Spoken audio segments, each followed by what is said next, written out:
So I went with a different intro tonight. How we doing tonight, guys? We got I'm good. Jeremy and we have Rav. How you doing? 12-1. Awesome.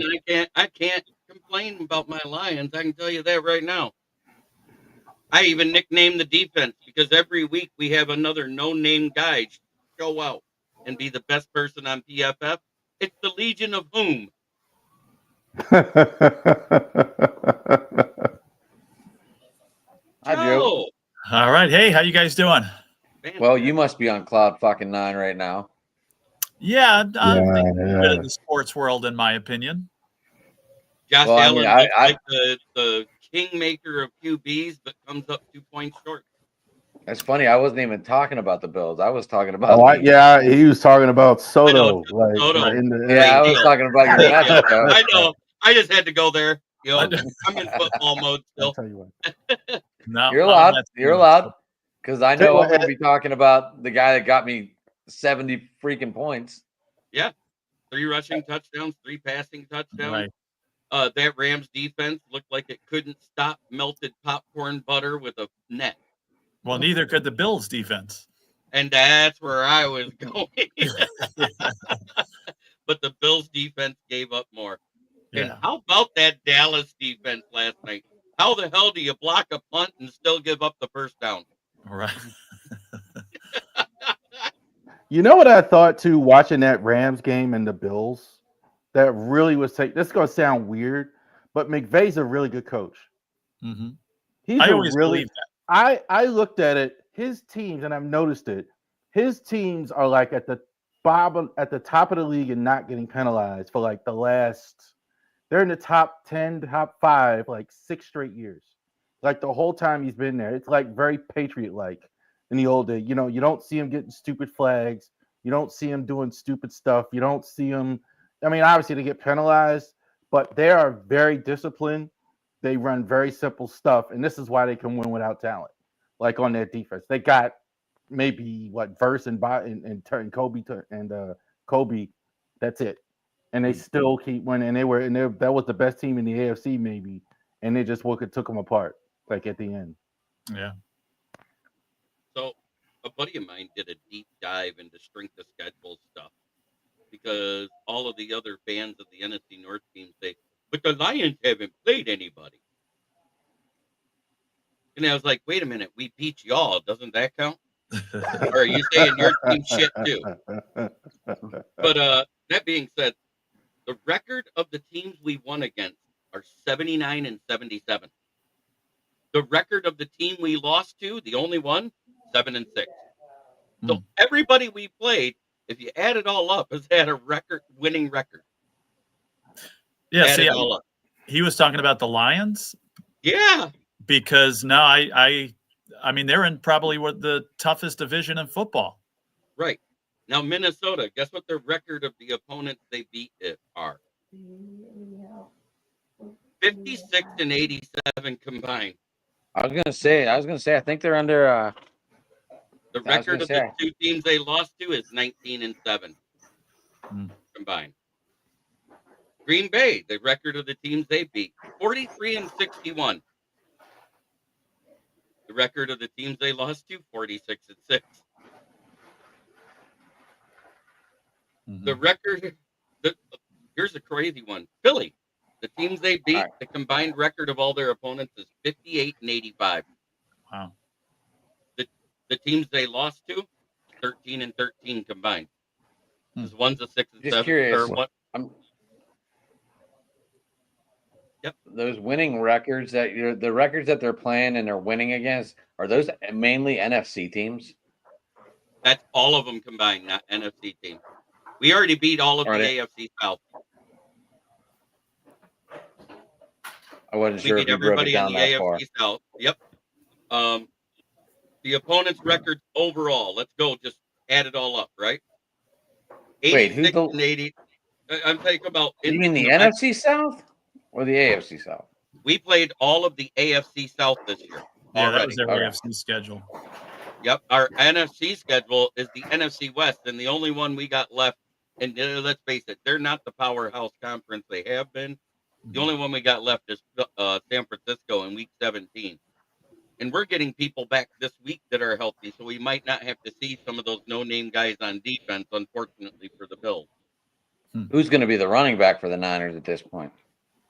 Yeah, I know. Everybody they Is it- put gets hurt. Is it going to be Patrick Taylor? Is it going to be Isaac? Is it going to be? Well, we know Mason and McCaffrey are on the shelf. Elijah Mitchell, is he coming back soon? Does anyone have any clue on that? I'm just going by the top 4 teams in the NFC is what I'm going with, which right now, by record, is Detroit, Minnesota, Green Bay, and Philly. Is what they're saying. If you just go by record, not by division standings and all that stuff. So Okay. the combined record of everybody combined is 86 and 83 for versus Detroit. The combined record of everybody combined for Minnesota is 75 and 94. The only other team up against a winning record combined is Green Bay, which is 95 and 74. And Philly's combined record of all their opponents, wins and losses, whatever, is 71 and 98. So when people say, who have the Lions faced, if you look at the record overall, it says we faced some pretty good teams so far. Mm-hmm. Jamie, I got a question real quick. How do you feel about your signing today? I feel good. It's like I said, I think the Yankees fans, we actually took time to do some self-reflecting. We came to our senses. We realized that's too much money to break the bank for a guy that didn't really show loyalty to the team, and there was a reason why he didn't last on a team for a year. And like I said, we were missing out on a lot of players worrying about him. So now we have the chance, now that we didn't sign him, we have the chance to upgrade our pitching, and I thought that was a great signing with the pitching. Jeremy, that's a Okay. question for you since you're Okay. in the The are record you seeing of the question, remaining, Jeremy? Yep. Yeah. The record of the remaining teams is 31 and 21 combined for Detroit, 33 and 19 for Minnesota, 28 and 24 for Green Bay, and 25 and 27 for Philly. So Philly has the easiest road out of anybody of the top 4 teams because they're facing a lot of teams that have bad records right now. Mm-hmm. Is one of your guys there, right? Yes, it is. That's DC. Ravens. Yeah, he's a Ravens and Lions fan. I He's mean, originally from Detroit. I gotta go the Soto thing as a Yankee fan, man. Is the crying still going on? I mean, it was. Oh yeah, they are. They're still crying. I ain't gonna lie. No, actually, some Yankee fans were glad to see him go. I saw a post on Yankee group. This guy said he's a great player, but nobody on this planet is worth that type of money. I mean, you got to look at it from. I know it's the luxury tax system. I know the Yankees have benefited from that, but you have to look at the times we're in now. That type of money that a baseball player's making, half the general public doesn't make that type of money. I mean, you got people now that can't even afford groceries. Half the general public? You got general public people that are all the general public struggling. I must be in the wrong half. And this guy's making that type of money. I work in a restaurant, so that's the only way I eat. I tell you what, I work at slinging tires, and you know what? If I made 1% of that per year, I'd retire. You're right. Exactly, but we don't. That's the thing. None of us make that. Right. I'm not saying if you look at it in perspective, what Mhm. sports Right, players exactly. make these days. And let's take it back all the way to when it started. It was the first free agent signing, and it was the Yankees, and it was Reggie Jackson, the You know what? $1 million player. I'm so glad you brought up Reggie Jackson because that's exactly who I was thinking about with Soto. Reggie was the same type of guy. He was a mercenary. But you know He what? didn't care. The Nationals were going to build around him, spend all their cash, give him the biggest contract in history. He said no. They trade him to the Padres. They were spending money, whatever. And guess what? said The no. Red Wings got good prospects in return for Soto, though. They got CJ Abrams, who was an all-star. Yeah.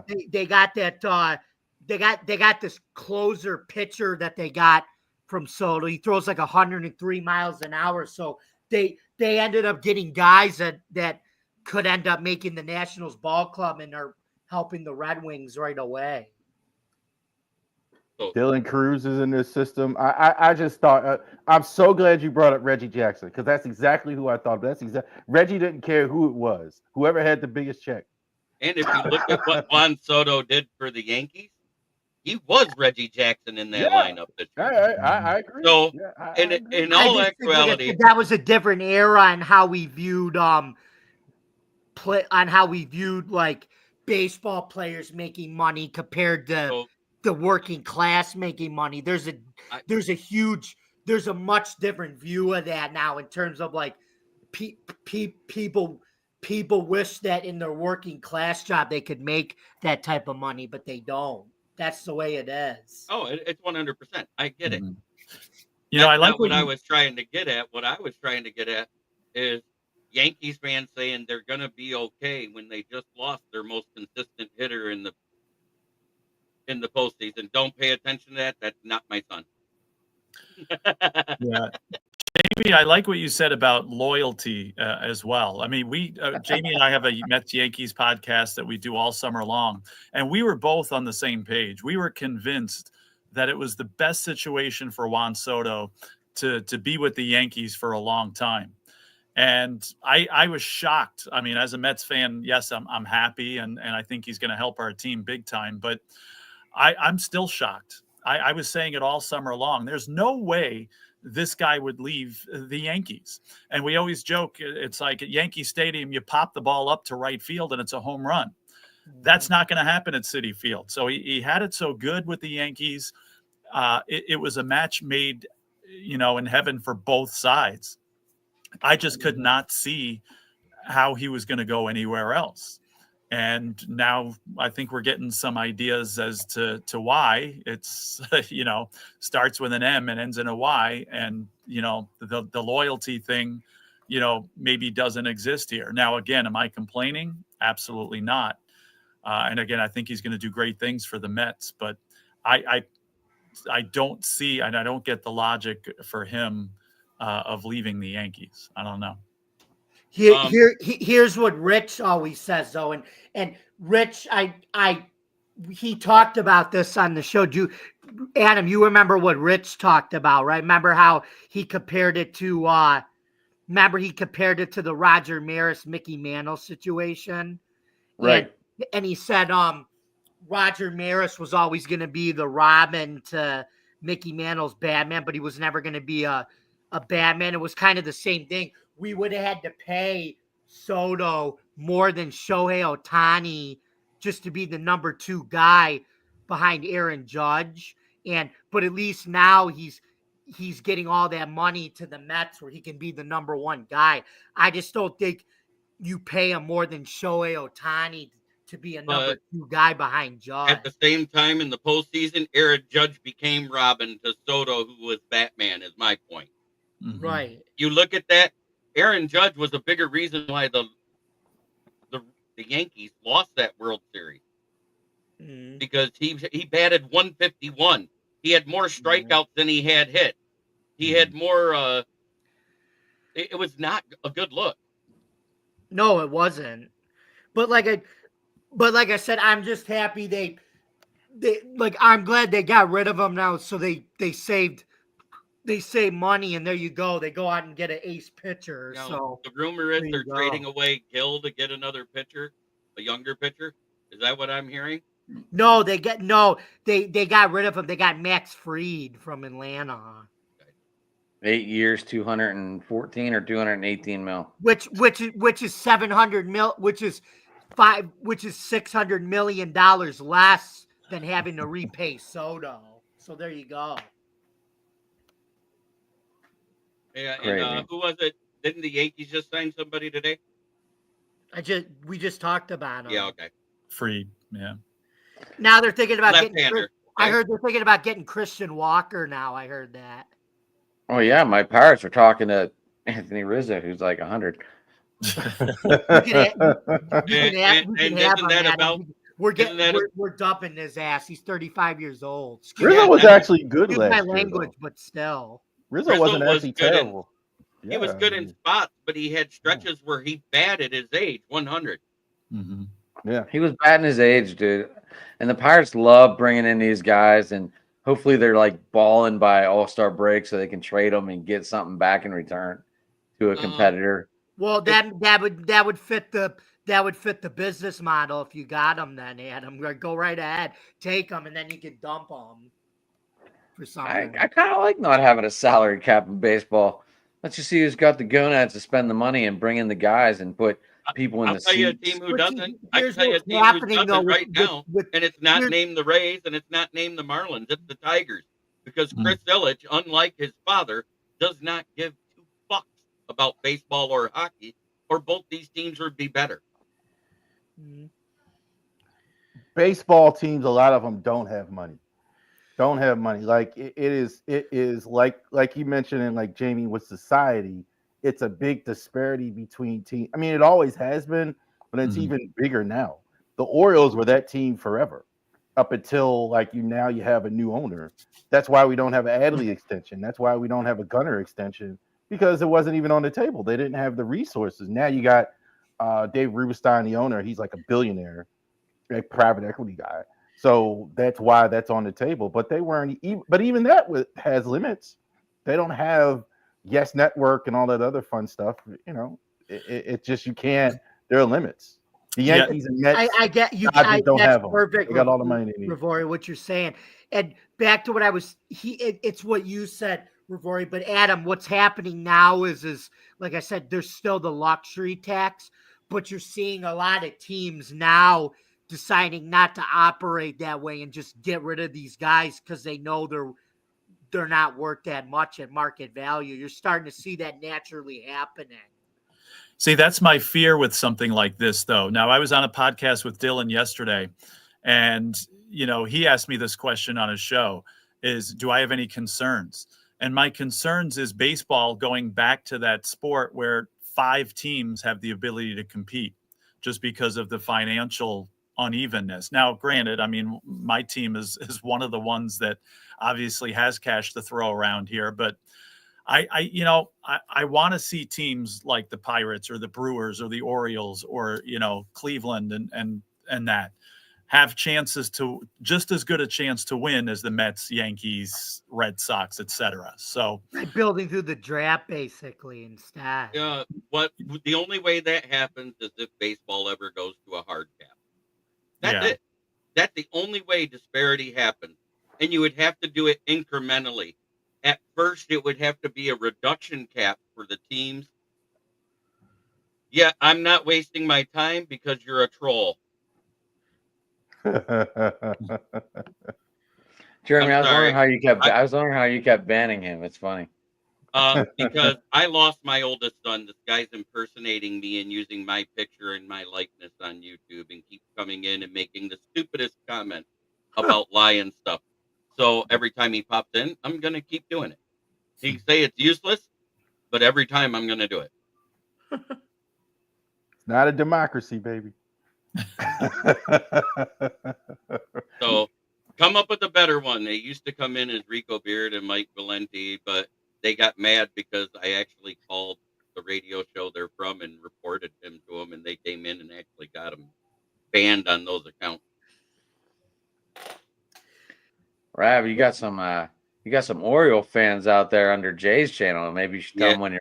No, J.I. is from my channel. He's a Lions fan that's also a Baltimore fan. He originally moved from Oregon down to Georgia now.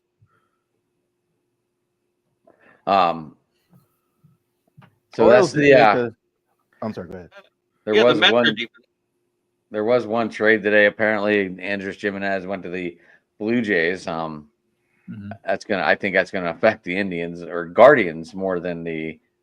I think the Blue Jays got a pretty good second baseman out of this trade. Yeah, He's I didn't good hear about the defensively. trade. So, He's- what exactly was the he's good details in the defensively. trade? I didn't catch all the details. I think it was I've just been minor trying- leaguers. While we want the Tigers to do something, they signed Alex Cobb, a guy that's older than than Rizzo. He's a solid corner defender, and that's about it. He's got a little pop left in his bat, but he's more consistent than the guy we overpaid in Javi Baez. So there's that. Javi Baez swings at everything but a strike. That was a complete train wreck. Baez. He didn't do anything. Jay, we talked about this last week at the end of the Browns and Steelers talk. We're not really sure what they're going to do. There's going to be a lot of money involved if they go back to the Indians. I mean, a lot of money. What they have to do is change their mascot for the Indians before they can change it back, because Chief Wahoo is what the Native Americans were upset with, because it was a cartoonish character. They have to change their mascot. They can change the name. They didn't have a problem with the name. Yeah, I didn't I hear was about gonna this. Are they going to go back to the Indians?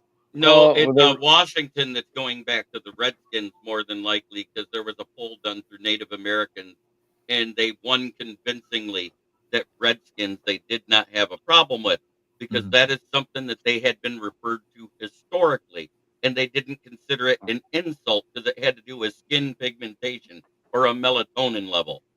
What they were happy about with the Redskins the most was the logo, because it was an actual chief of the Potomac tribe of the Blackfoot Indian Nation, which is Chief Whitefeather. Okay. I don't understand why the natives would want to get rid of the Indians when they named them after the first Indians on the Indians team. And I heard that it's white progressives who are it wasn't the natives that were unhappy about that. It was just again these people looking for something to complain about. The only thing that they were unhappy with was make the logo. Noise. It was the logo, Chief Wahoo. That was the only thing. Everyone loved that logo, though. Everyone loved it. I know the Commanders did not want to change the name. That's why they took so long even changing it. Yeah, exactly. Dan fans Snyder every year said he wasn't going to change it. What happened as soon as he found out he was going under congressional investigation over the ticket scalping stuff, he changed the name then to appease a Democratic-ran Congress. Well, and also too, you lost one of the sponsors on the stadium. They got upset as well. That hit them in the wallet. But they did not. A lot of the fans. That's why they just kind of left it alone. And a lot of Indians fans, like Guardians fans, they don't call them that. The ones, a lot of ones I know, they say the tribe. They call them. They don't even say it, which is pretty unusual. Like we're talking about the old 40-ounce drink there, Corey. No, the Old English D, the D for Detroit Tigers. The Old English D they use. No, if that was the case, it would be OE8. The Old English 800, that used to mess us up when we were kids, because that was the only thing we could afford, because the winos needed theirs too. So what are your guys? I need to hear your thoughts around the horn here on this one. Bill Belichick going to UNC. Has he been hired? Yeah, he did. He got hired today then? Because over the weekend he wasn't hired. It had to have happened today, right? Well, his girlfriend was dropping a lot of hints today, and so nothing's confirmed yet. I think college is good for him. He's pretty much out of touch with the NFL game. So go to college where you have a 12-team playoff. I'm going to disagree with you, Jamie. Program there. I mean, the only reason why his girlfriend wants him to go there is because she's a student. I just have one question for this whole thing. She's the student and he's the teacher, okay? We all know it's the other way around. AJI, he is a Bills guy, so you're asking a Bills guy to give their prediction. I guarantee you their prediction will be a lot like ours. You got two Bills guys. You got two. I know. You got Joe I know. Here. My thing is just why? Right. I mean, I could see him going to college, going to USC or UCLA or, Michigan or any big time college school. But why in the world North Carolina? That would be like Juan Soto choosing to go to, I don't know, give me the Oakland A's or the But Sacramento Mac A's. Brown did actually help build he did build the program the second time up until this year, though. I don't He get it at does all. have ties to North Carolina, I believe. Okay. I of did some not know kind. that. I think North Carolina and Navy are the two. I thought he might take that job if it was offered like Navy, because I know his dad was a Navy coach or something. You think but Drake May had anything to do with it? No, I don't. No, because he was fired before Drake May was drafted. But anyway, No, I'm just, unless Drake May is his girlfriend's ex-boyfriend, I can ruin them. I think him in college does work. I mean, you could kind of drive kids into the ground like he likes to do and practice outside and be a lone voice. I think I think part of the reason also for North Carolina is He's like Nick Saban too. Yeah, he'll have carte blanche. You go to Michigan, you go to Ohio State, he's got to listen to boosters and all that. They're not going to do that at North Carolina. He's going to have the final say on. I heard he had like a 400. I read he had like a 400-page description of what he needed and what has to happen. Let's put it this way. We knew what Bill Belichick wanted as soon as Jerry Jones called him, and he basically said F off and hang up the phone. He wants total control of the team. And Jerry's not going to relinquish the control of being like the general manager. Jerry Jones was trying to buy a soccer team today, apparently, huh? Yeah, because he thinks it might be more successful than the Dallas Cowgirls. I think it was what, Man U? Really? Is that what it was? It was one of those. It was one of those. I didn't hear about that. So he's trying to buy a Premier League I'm just team. curious. I don't. Someone just brought it up to me at work, and I forgot what team he told me. Okay. But he was over there like visiting. So wow. So this news might be breaking soon. Maybe. Well, Man U is just like the Dallas Cowboys. They're a once dominant, Super Bowl contender every year, and who's basically fallen to insignificance. One thing about the Cowboys, though, they got good. They got cap space coming up, which is good. One conversation we had earlier: who's winning the Heisman next week? Genty. I gotta say, Genty too as well. It would be cool if Travis Hunter got it. Well, see a two-way player get it, but I don't think it's going to be. Genty's doing it in a position where the running backs are kind of, like I said, it's a dime a dozen when you get to the NFL. That's why it would be cool to see him get it, because he's doing it in like a dying position, sort of. Well, we were talking. That's kind of changing this year. I mean, you're seeing what Derrick Henry's doing, what Saquon's doing, what Josh Jacobs is doing. I think there's a bit of a contracts. Other guys still aren't getting paid that type of money though. But I mean, if it snows, James Cook is pretty good on the snow. Yeah, but Cook's not making 4 years, $48 million. He's still on a rookie deal doing it. No, I was just saying, you put James Cook on the snow. Apparently, no one can touch him. No, Just but I agree. It was the same thing. Yeah, I think the running back position has stepped up a little bit this year. Because Jamie and I were talking last year about how again, they're not paying these guys and they are a dime a dozen, but I think they've stepped up a lot this year. Again, with guys like Henry. But I still think you're going to see the trend continue of certain teams not paying them, though. What do the Steelers do with Najee Harris? I agree. I don't give him no big contract. I think he's very average, Najee Harris. I'm not even sure he's the best running back on his team. I'm not even sure. Jaylen Warren's good. Warren is people keep trying to tell me that too, that Harris is he can run over people. But like for a guy his size, he doesn't pass block well. He doesn't really catch the ball out of the backfield well. He's a bruising. He's a good power back, but he doesn't have any like speed to be able to catch out of the backfield. That's where Jaylen Warren comes in. And I think Warren could fit better on any team. But Harris, I think their whole offense is very average. That's why I don't think, despite the success they've had, but the Steelers' offense is just, I don't see any really good players on their offense. Defensively, they're George terrific. Pickens. Mhm. That's about it. That's really the only one. He's not- and he's really like, Would he be a he's always 3 or given 4 a head on anyone case. else's team? huh? What do you say? Would George Pickens be a 2, a 3 on any other team?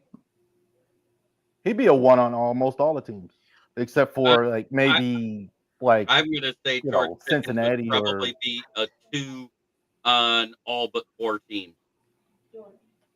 I don't see him as a 1 because of his attitude.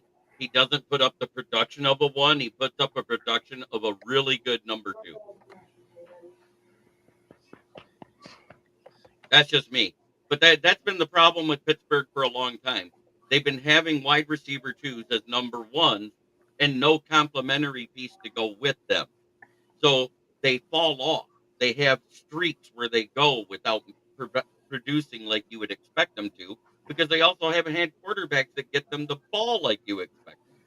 So it's a combination effort. It's great that they are doing as good as they are this year.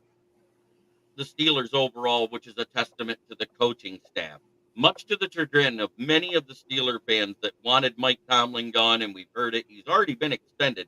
He's going nowhere. He has a 10-win season and leading the division. He's gonna more than likely be the first seed out of that division, not the conference. So I don't see them losing it. that's the last thing you should want to do is get rid of Tomlin. I know, but I've heard it all year. I mean, last year they kept saying it. I know, like Matt Canada. I mean, last year they were killing him because the offense wasn't any good. But Tomlin was getting it too. But Tomlin is his teams always play with emotion, and that's good, especially on defense. I never see teams Tomlin. It almost works against them. But I never see Mike Tomlin's teams where they were just like emotionless or just flat a lot. They play hard all the time. Mhm. And I think that's something that's kind of overrated at times, but I think, and he really understands defense. Offensively, he can't fix it. He's got to have a Ben Roethlisberger or a good Jay, that is quarterback. true to your question. Yep. There's a lot of people that want him gone. It's about 60% of that fan base that hates Mike Tomlin, including Yeah, about We don't hate 50% him. of- We don't hate him. We're just tired of him. right, including the 60% of the It's not hate. podcasters. It's not hate. It's just tired of him. I know you're It- tired of it, but at the same time, he's been a winning coach. He hasn't had a losing season. You know, and Yeah, but- as a Lions fan, Are we putting Who hot held- air balloons in the trophy case? that's not my. He got one, don't he? Did he put one in there with Ben Roethlisberger or not? Yeah, we put one. Yeah, one. So, as a Lions fan who's been irrelevant since 1957 until the last 2 years, I envy the Steelers in their coaching problem. Okay? You can Yeah, bitch well, we're tired. all of, you want. We're tired of being one and done and not having a win since 17. That's not the way we are in this city. Cry me Yeah, a I know, river. Jeremy. I mean, he's where he is with Tomlin is where the Ravens fans are with Steelers. I can't put anything up about Harbaugh without somebody saying fire Harbaugh. Fire I know. Harbaugh. Harbaugh has had Look, he's like that. He's like had that one family really member. bad season the whole time he's been there, and that's mostly because Joe Flacco got hurt that year. They've been in playoff contention every year they've been there, and like they want him gone. I can't even put anything up. He's- Somebody trolling me He's one actually they got want the him same gone. Super Bowl success for you as Cowher in his tenure, but yet you guys hate him. Yeah. Now, does Harbaugh have a Super Bowl? Yeah, they won one Super Bowl. They- Yeah, they won he's that won one. when they beat his brother That's against against The Yeah, lights after out the game. blackout. After the blackout. The Niners. The blackout game, 2011, I believe, right? yeah. 13. Was it 13? It was 13. Yeah, My bad. 11 was the rookie Packers and season. Steelers. Oh, The Rashard Mendenhall, I dropped the ball. I didn't fumble. I mean, the I odds was of talking about Steelers 11, finding a 12. coach as good as Tomlin are like none. There isn't such a thing. I think coaching in the league has gotten worse. I think that's why you're seeing Sean Payton come back and have success and Harbaugh come back and have success. And so I'm surprised he doesn't want to leave. That's what's surprising me, that he wanted to stay, considering all the criticism here. Because you think, like what he just said, you think the Lions would love to have Mike Tomlin or what's going on in Jacksonville or anything like that? The Steelers were a good organization even before him too. Hey Charles, you have a question, buddy. I can't read the question, so I don't. Where is Charles Harris based out of? This is a very northeast heavy group. Oh, I'm originally from Baltimore, and now I can see the chat. I'm originally from Baltimore, and I'm based in Winchester, Virginia, Northern Virginia. So I'm living, like, you could call it, outsiders call it DMV. Us Baltimoreans don't use DMV, but it's the DMV. Like, this is more nationally known. Cowher was 1-1 in a Super Bowl. Tomlin's got you there 1-1. They're both 1-1.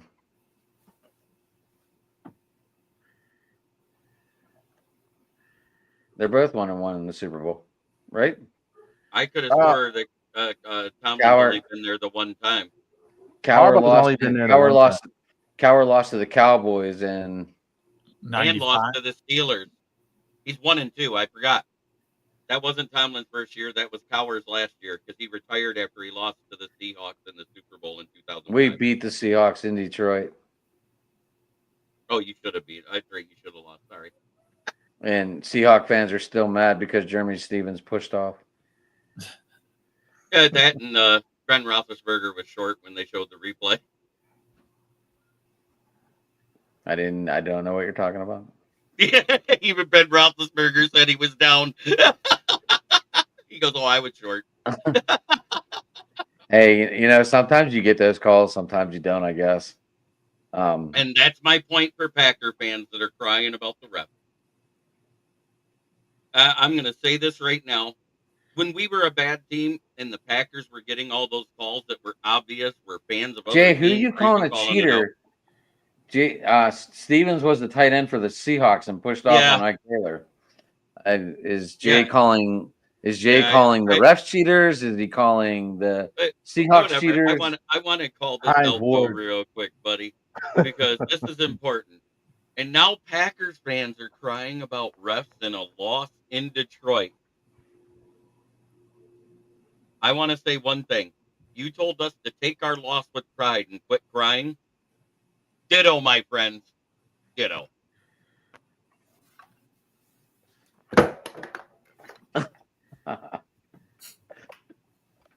Somebody put a comment in there. It's like today Lions fans would not take Mike Tomlin. They got one of the gems of a coach in the NFL today. I'm sorry. Probably the only heavier object than a sun or a black hole, and that's Dan Campbell's back.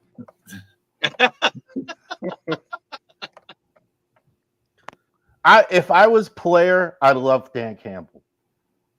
I bet they would run through a whole. I mean, Dan Campbell, it's hard not to like him as a player. I don't know if he's a great tactical I think when most of the guys kind of don't get credit for being good coaches tactically, like a McVay or a Shanahan or whatever, I think sometimes they kind of it's kind of the same thing when you do movies. Serious movies are seen as better movies than comedies or whatever. But I think like Dan Campbell, I think players really like him. From what I can see, like players really like Dan Campbell. Mm-hmm. Even Tony Romo said Dan Campbell was like a really great guy in the locker room as a player, as a leader. And Romo said that he felt Dan Campbell was going to be a great head coach one day. I think he even said that to him, like in the locker room as a teammate whenever they were teammates in Dallas. Wow. Dan Campbell, the thing I always liked about John Harbaugh and still like, and the biggest compliment I give him is he understands all 53 guys. Tylan Wallace, his backup punter last year, ran back a touchdown in the Rams. And then there's video of him watching with him on the phone, the run back together. He knows Tylan Wallace. He knows his fan. I bet you. And Dan Campbell's the same type of guy. He understands every guy on the team. There's a lot of coaches don't even know names of players. Can't even get the name. Like Deion Sanders can't even get the names right. The guys on the team. I mean, the only two guys. There's only three guys on that team he gets right all the time, and that's Shedeur, Travis, and Shiloh. Yeah. But I'm going to say this right now because this is Shiloh Sanders' last year of eligibility. Yeah. Buyer beware. The guy has more missed tackles than the entire Bears franchise has in their last 10 years. He's not going very high in the draft. He should be a UDFA at best. He should be CFL. Yeah, he's like, if he get, he's probably like fifth. I think his name will get him drafted though. I know. I think his name will probably get him drafted round 5. Deion Sanders can't be coach of the year because Colorado didn't make the playoffs. He might be coach of the year in his conference. That's about it. You know who got shafted out of the playoffs, and y'all gonna think this is crazy, is Army. I think was one. They were like 11-1 and won the and they weren't even considered. I think Army kind of got shafted. Yeah, I do feel Army got shafted. They talked about this when they expanded it to 12. It's so a mid-major conference winner might get in. Is there one? No. And you knew darn well it wouldn't happen. But yeah, they were 11-1. Yeah, but Boise State's a mid-major. The Mountain West is different than the American. I'm talking. That conference is bigger than some of these other ones. They weren't, because there's always been one from that conference that's been right on the bubble in that 8 or 9 through 12 range, where they would have been in if they automatically went to 12. And yeah, they put Notre Dame in there. That's not in a conference. Didn't play in a conference. Right, but Notre Dame's a blue blood program in its ratings, buddy. Notre Dame's been a blue blood for years. They've been a bump since the Catholics and convicts rivalry. They'll lose in the playoffs. They're going to probably lose to Not Indiana really. I in think the they first could round. beat it. Okay, fine. Touche. I'm not going to argue with you. Boise State is 12-1. It looks like, and they have probably the guy who's going to win the Heisman Trophy. 497 yards. That's Arizona. But otherwise, I don't think they get in. Had they lost another game, I could almost guarantee you they'd have got shafted, and not had such a great Heisman player. You know what? Scatterboot came out of nowhere for Arizona State for sure. Yeah, I know. Where did they come from? I want him to go to the Cowboys. That was crazy. I was like, who is this guy? And all of a sudden, he's just running up everywhere. I could think of 5 or 6 teams in the Big 12 that I would have picked over Arizona State to win that. This is where I'm going to call out the College Football Playoff Committee. They said when they formed it, they were not going to use strength of schedule as a reason to take out a team that has a better record than another team. And they knocked Miami out with Alabama being 9-3 and a worse record because of strength of schedule. They've for why they created the college football playoff, they screwed themselves because they did it 2 years in a row. Florida State deserved to be in over Alabama the year before because of their record. I don't care who got hurt. And if it optically is going to look worse because they have a backup quarterback. That backup quarterback went and torched the team they played in the bowl game. So it validated Florida State last year. Watch Miami go and run roughshod over somebody in a bowl game, and Alabama get washed out in week 1 against anybody. Wait, Alabama's out. So SMU has a shot to win this week. Yeah, so what the committee should do, this is what I voted for. As an injustice because of last year's injustice, bring Florida State in as the 12 seed. And I know they're one of the worst teams in college football, and that's a joke, but make up for your mistake and let them play this year. I'm not one of these. That would be a 5th bye in the playoff this year. Right. I'm really not one of these content creators that rails on the mainstream media and all. I don't always do that. I think people get carried away with that.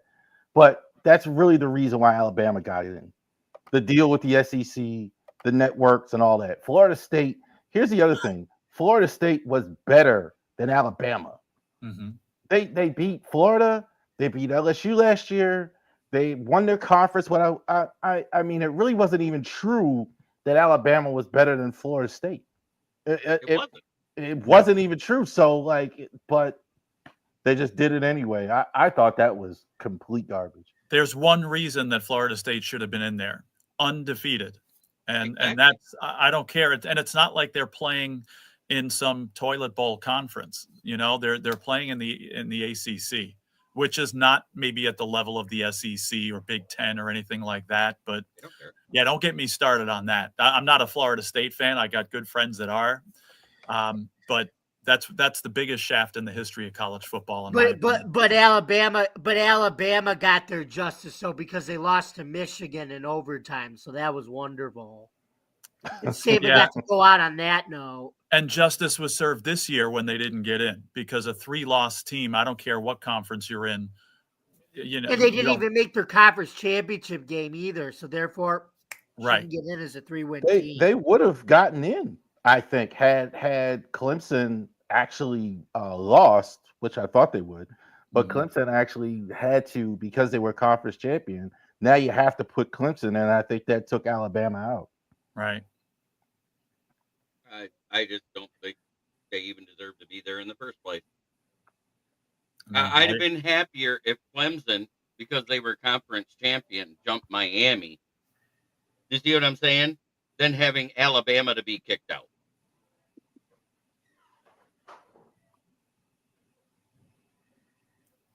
Yeah. People are going to complain. You could have 64 teams in this playoff, and somebody's going to complain about that the team 66 didn't get in. I see where you're going, Jeremy. I mean, not you, Jeremy. I see where you're going, Joe. Sorry, because look at teams that complain about 64 in the basketball tournament. The teams that are on the bubble, that are in the NIT, that turned down the NIT now. Because isn't it now with the play-in games, technically 68 teams get into the dance? Yeah, because on Tuesday they play that's so crazy too. And still people complain. That teams get complaining that they're not in the 68. And the problem is that the Power 5 and all of that, all the mid-majors and everything combined, is there's 128 schools. At 64, it was exactly half for basketball. And to me, that was perfect. Because then you might have one of those Cinderella runs, and we've seen them. Yeah. We've seen the Cinderella ones where a 16 or a 15 upset the 2 and runs all the way. Mm-hmm.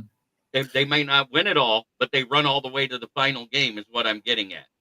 Yeah. Now, listen, this is the first year of the 12-team, deal here, and I honestly think they got it right in all aspects.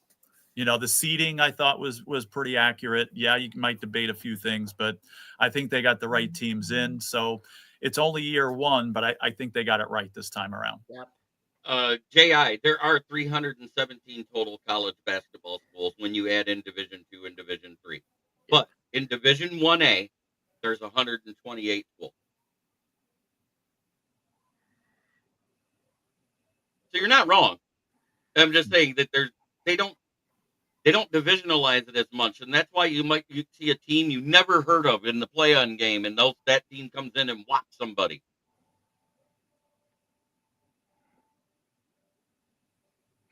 That's why you're a legend, brother. Because I pay attention.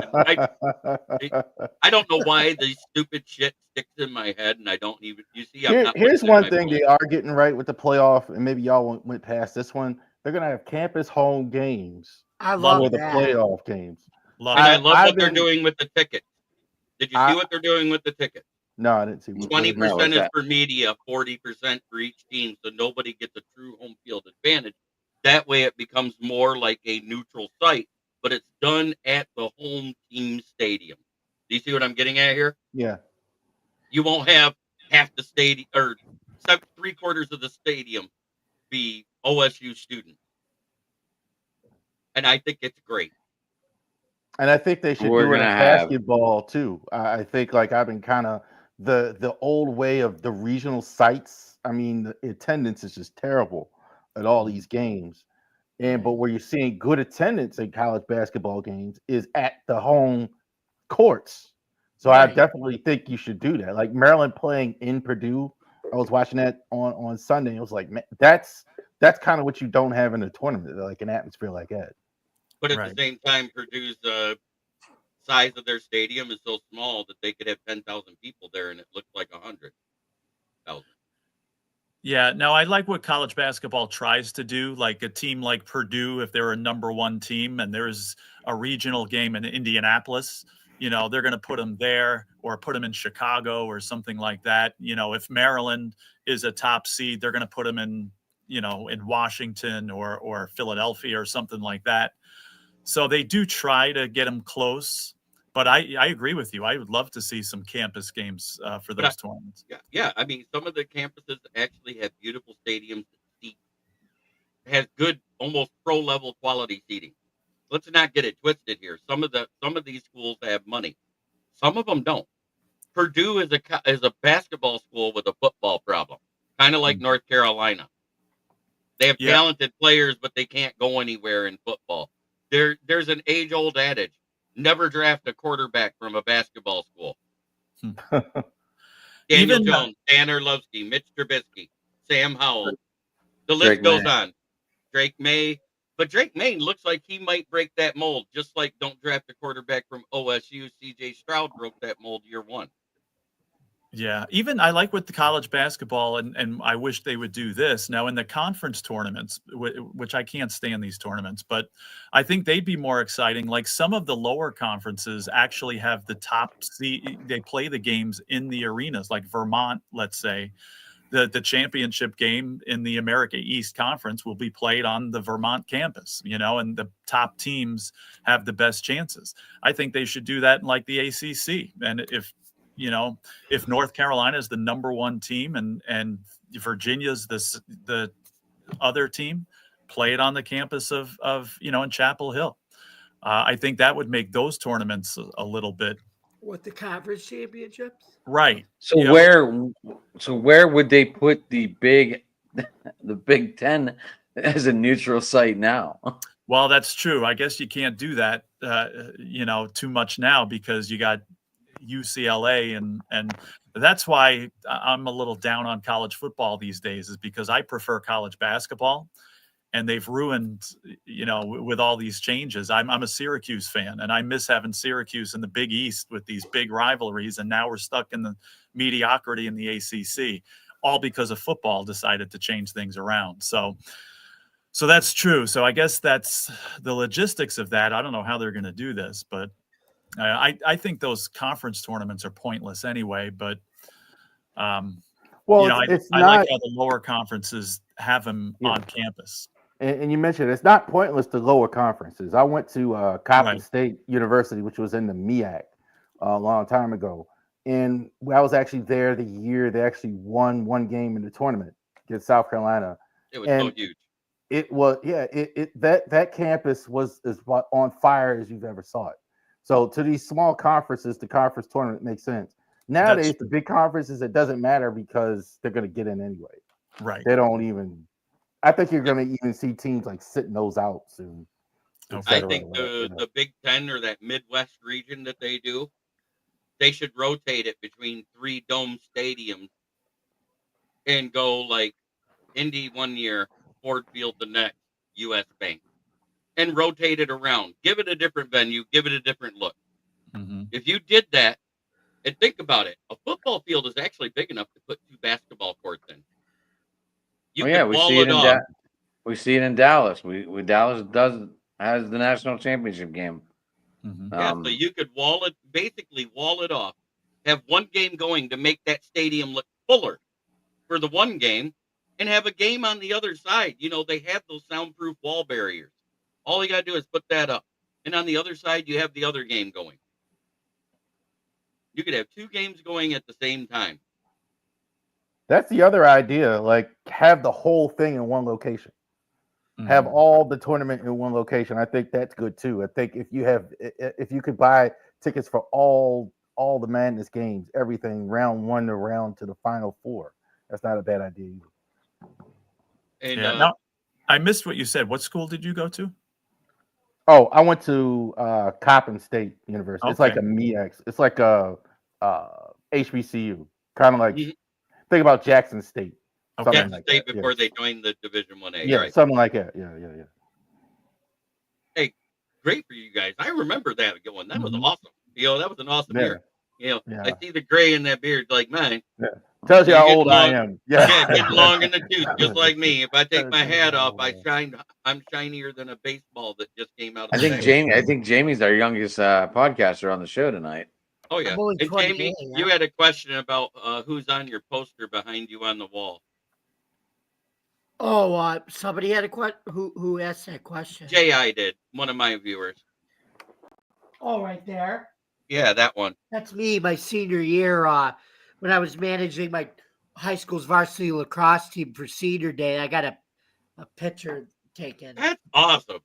That's pretty badass. If I posted my senior picture on my wall, I'd get laughed at because I was 88. I have a mullet.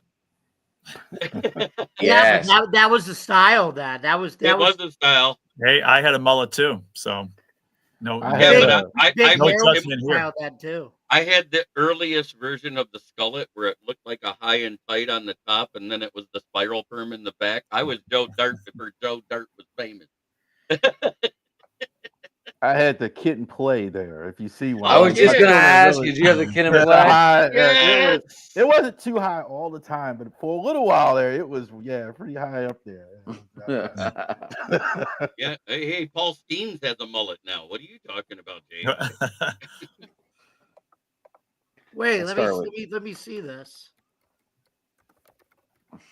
What are you trying to do? See my high school picture now? No. He does have. He kind He's of looking does at have Paul a mullet. Steens. I'm seeing it. No, I got 4 years on you. I'm 84. I wonder what Livy You got a thinks couple about on me. that. I'm 54. Is Skeens the best pitcher in the league? He's one of. Not Can yet, be. but maybe soon. I think within 2 years of the little seasoning and the development, he has everything right, except he does have a little bit of a control issue with his off-speed pitches and how much they bend. If he gets that control under, he will be the best pitcher in baseball. Because his location with his curveball, it's so hard because of the rotation and the torque that he puts on it and the break. Because it's not, it was insane. Somebody said it was like a 9 and 16.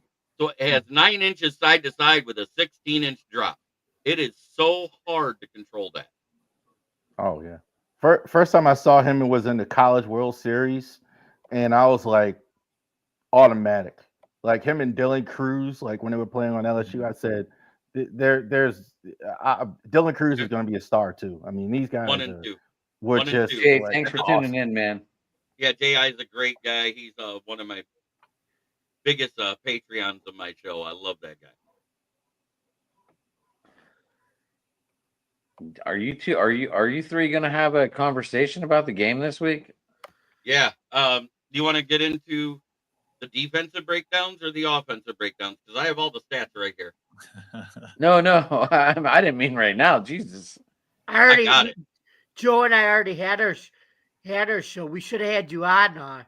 Jeremy. Right. Had That's we what known, yeah, we forgot. would have definitely had you on because we just do our show Tuesday nights. Well, I would have gladly been on. Now, But, I'm like- objective. I did, we do a rundown of the Bills' schedule in the beginning of the season. And at the time, I picked the Lions to win this game. And Jamie always asked me, he said, hey, back then, did you picked them to win. Are you going to change your mind? And sometimes I do change my mind. I got Lions 28, Bills 24 this week, although it's going to be a back and forth, kind of like the Lions-Packers game this past week. It's going to be close. Anybody can win it. I wouldn't be surprised if the Bills win. But being objective, Lions 28, Bills 24. I have it as a 3 or 4 point game as well. And the reason why it's more, our offense is pretty much our wash. We do the exact same things good that the other team doesn't. Do you see what I'm getting at here? You Yes, guys I pass do. the ball a little better, but we run the ball a little better. Right. We score about the same. You guys are at 30.5 points a game. We're at 32.1 points a game. Yeah. Red zone efficiency. Both of us get there around 68% of the time. You have the slight edge. I think it's 68.5 to 67.3. Okay. Defensively is the difference. You guys are 14th overall and 31 touchdowns against. We are 10th overall and 24 touchdowns against. And that's crazy with the amount of injuries that we've had, that Right. the only team to have thrown multiple touchdown passes against us is the Chicago Bears. Wow. And that's because everyone plays a soft defense against that fucking team in the second half and allows Caleb Williams to get back in I the know. fucking game and makes him look like a fucking genius. It's know. pathetic. It is pathetic. And that's the only thing Caleb beat in college was zone defense. Everybody who played man defense ate him alive with passes defended and interceptions. No, I'm sorry. I don't know if anyone picked up on that or not. far. But if the Niners would have, 100%. It's what it's if been the- this year. He's only if the able to Niners beat would have zone played defense. defense all year, if the Niners would have played defense all the whole game this weekend, they would have shut him out. If the Lions didn't get no holding calls against them, they probably would have shut him out too. Yeah, now the Bills are coming off a poor defensive effort this past week. So Jamie and I were talking about that tonight. It's like that's reason for concern on one hand, because I think the Lions even have a better offense than the Rams do. Again, not taking anything away from the Rams because their offense is excellent and getting healthy and all that. But so what do the Bills do? Do they have another poor game and the Lions run all over them? Or do they make some adjustments and make it very difficult for Detroit? So I'm very curious. I think we double teamed some of their receivers because we didn't do that with Puka Nacua, and it killed us. I think we have to change some of our Pick your coverages. poison on that, Jamie Malloy. Yes. Pick your poison. Because Jameson Williams is the speedy guy. You're going to have to put your fast guy on him and bracket a safety on that side. Amon-Ra is your shifty, not so fast, but he has a great burst and runs great routes and has probably some of the best hands in the league. I think the only guy that rivals him hands-wise is A.J. Brown and maybe Mike Williams for contested catch rate. I hate to say it, but Hamlin, he can be burnt like toast. We saw it this weekend. Right. And then you got Tim Patrick, our versatile everything that's had one drop all season. Got his first 2 touchdowns in 1,012 days since his last one in the NFL. The guy's held together with duct tape and scar tissue and still make plays. And then you got the Legion of Whom defense.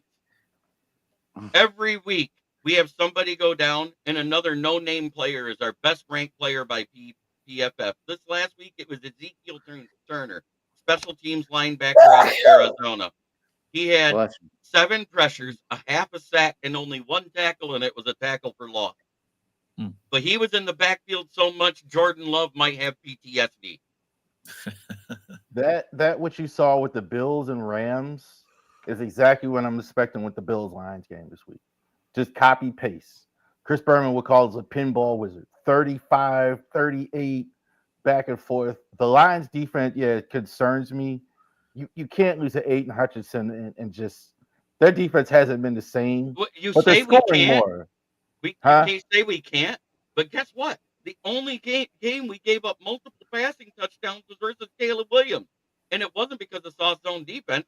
It's because we had Kindle Vildor and Dorsey out there instead of CD3. Mm-hmm. We were, and I'm not using injuries as an excuse because we're still winning games. I'm saying, despite all these injuries, we're still winning games. We're on an 11-game win streak. Mm-hmm. Every week, they have a trap game. What do? When it's a bad team, belts to ass, they whoop the shit out of them. The good teams, it's a nice, close game, and they finish good. Rivalry games are always close in every division. Yeah. The offense is terrific. Lions offense is terrific. I think that's why, and they're not just one way. They can win probably in multi-way. They can win the shootout. They can win the grind it out. They can. So the offense is terrific. I think the defense has been great. I'm just a little more concerned about that, considering, like you said, the lack of name value, the lack of power on that. The Bills are really, really good. I think I thought it was an anomaly last week how bad the defense was. That's what I think. That hasn't looked they haven't looked like that all season. The rushing defense only gained 3.5 yards per game on it after last week because they have been wishy-washy in the rushing game. They had more touchdowns scored than they've had in the past, but at the same time, the Lions have been consistent. They have not allowed a 100-yard rusher, whether it's quarterback or running back, since last year. Mhm. We're not talking about one season here. We're talking about since midway through last year, there hasn't been a 100-yard rusher versus Detroit, not even in the playoffs. The rusher you need to worry about against Buffalo isn't James Cook, it's Josh Allen. And I just said That's we haven't the allowed, extra, yeah. whether it's a That's- quarterback or not, we have not allowed yeah. a 100-yard rusher. That's my point here. Yeah. So, but at the same time, our defense and passing defense, despite all these injuries, has only given up 11 touchdowns all season.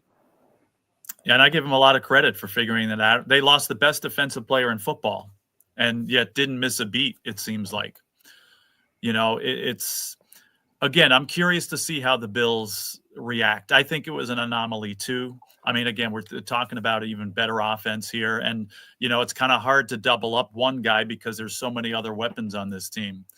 But I think the Bills are good enough to come up with some adjustments. And Oh, I do too, but at the same time, the biggest thing to know about the two defenses, 25th in third down defense for the Bills.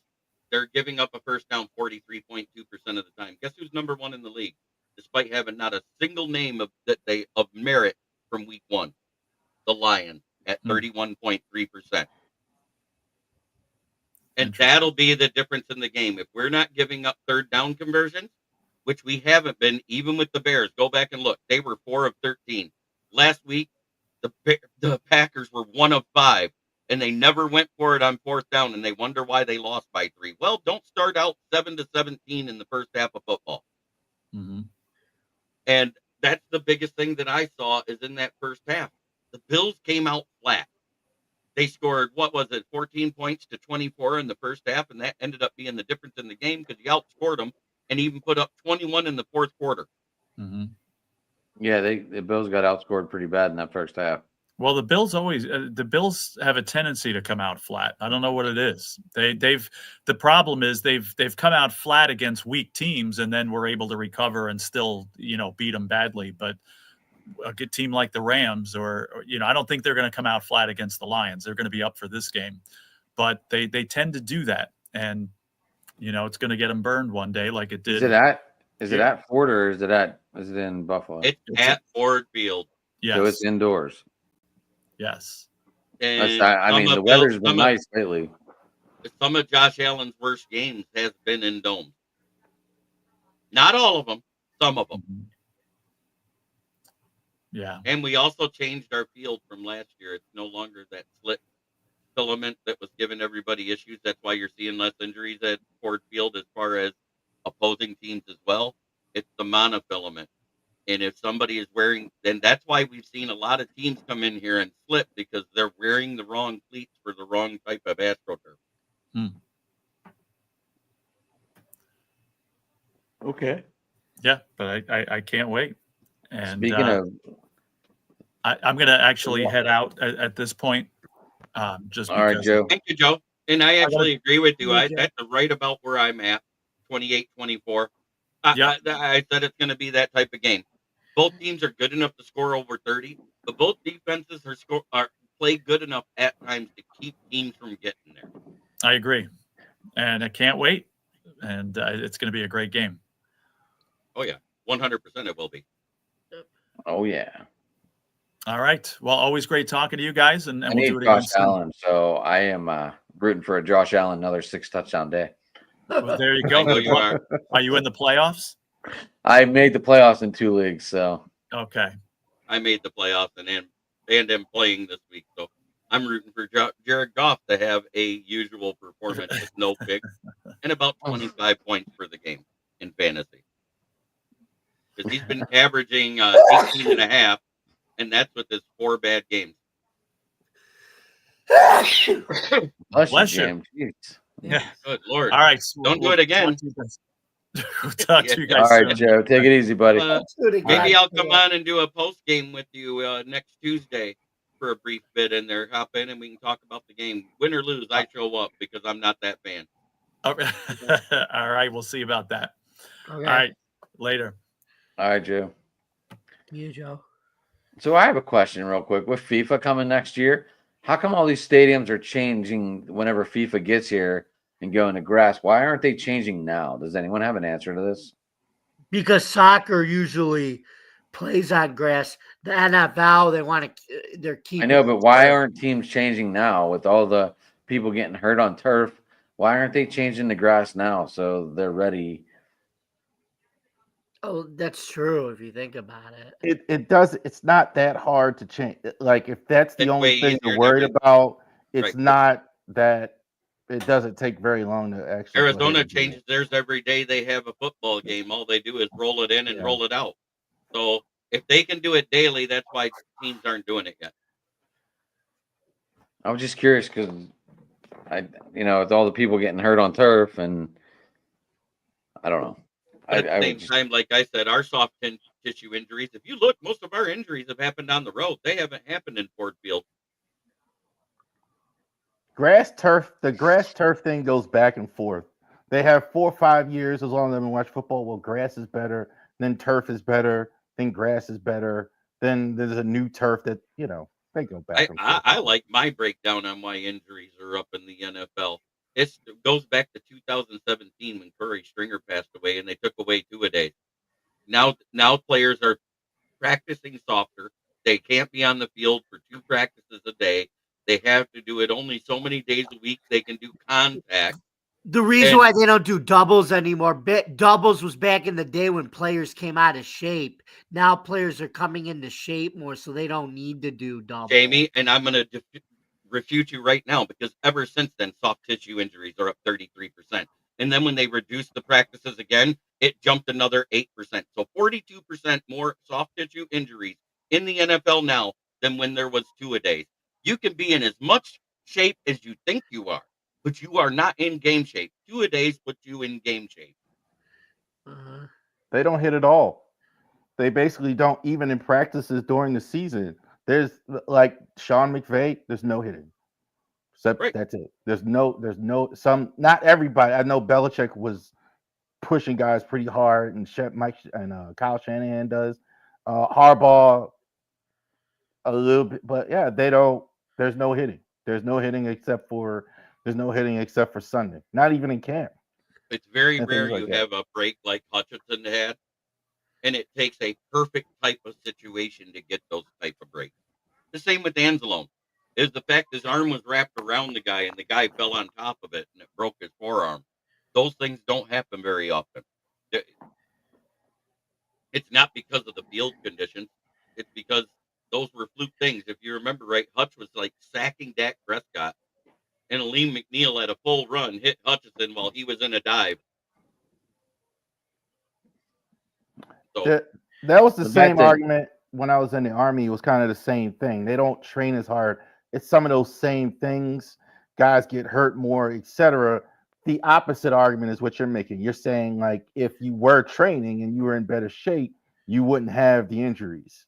So Right. things like that. The problem is that hard training also causes injuries. it I mean, depends on there were guys like you don't see many Yeah. guys get hurt in camp anymore, like out for the season in camp. I Not a Joe lot. Burrow. Like JK, there was a couple more, but yeah, you don't see it. But Well, like yeah, the first I- 4 weeks, guys are getting killed. I'm sorry. I see a lot of ACLs and Achilles as soon as they get in the preseason. Why? They're not in game shape. That's what I'm Yeah. getting at. You see it in the preseason games more now than you do in the practices. The practices aren't hurting people at all, pretty much. You'll see minor things like a sprain or a hammy pull or something like that, but you're not seeing the major stuff anymore in the off season. But as soon as you get to the preseason and they play a game, there's almost a player a game that goes down with either an ACL, an MCL, a PCL, an Achilles, hamstring tear, groin pull, and people that are out multiple weeks. And you see it every preseason because we got players that are UDFAs trying hard to make a team, and they might be playing great and not make the team because they're medically waived. Yeah, what was that? I agree. Also, more Dylan? knee injuries because you can't get hit in the head. I see that a lot. Like Shador, we talked about it last time I was on the stream, where he almost got killed getting hit in the knees because That you guy was can't. targeting his knee. But There's a big difference there. but But at the same time, you're looking at a lot of these players that say they're being hit in the knee, and they're not. They're being hit in the thigh and hip area.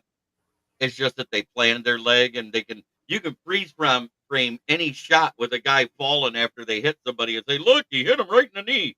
And I hate that argument right now.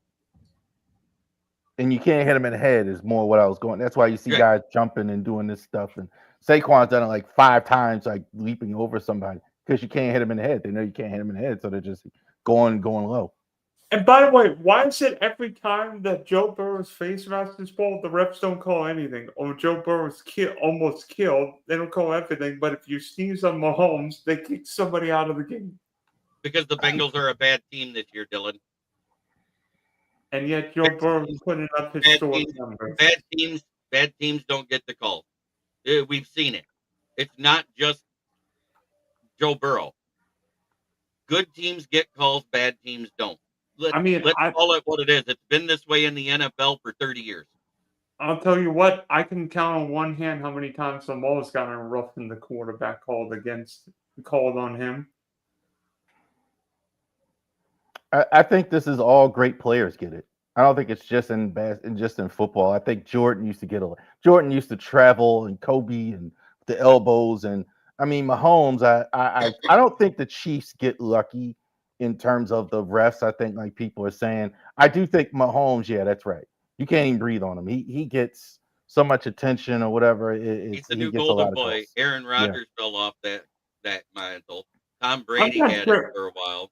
I'm not sure Aaron Rodgers was the golden boy. Now he's become the old boy. Oh, come on. After he won that Super Bowl, he had about 5 years where you couldn't breathe on him, and it was a penalty.